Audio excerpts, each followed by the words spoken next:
along with the solar system, is moving to a point in the universe, in the Herculeans, which is known as Alpha Lyra, as the solar apex, at a speed of 12 miles per second.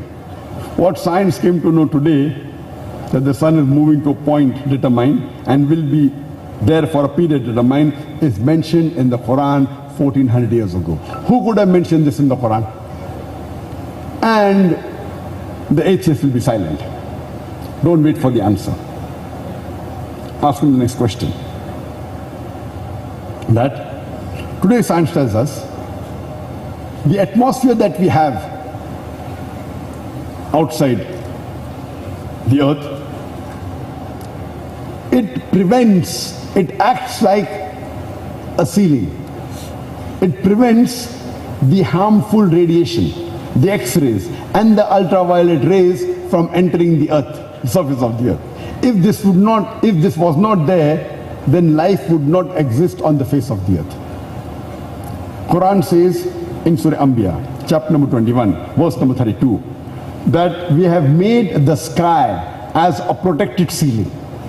What science discovered recently, 50 years back, 100 years back, 200 years back, 300 years back, the Quran mentions 1400 years ago that the sky has been made a protected ceiling.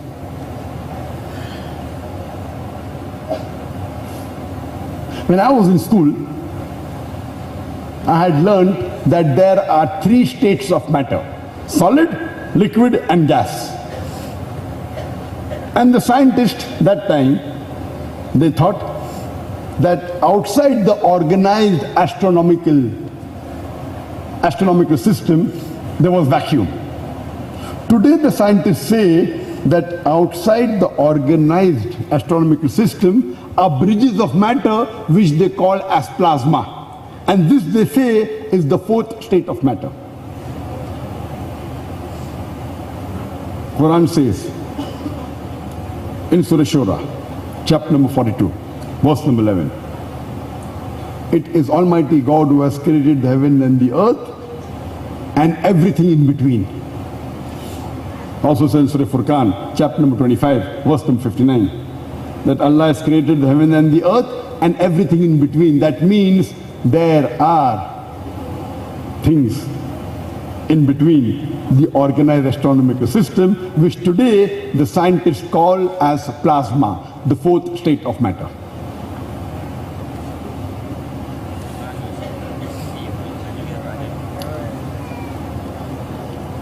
According to Edwin Hubble, who was a very famous scientist, he discovered in the last century that our universe is expanding, and it was one of the greatest discoveries of the last century.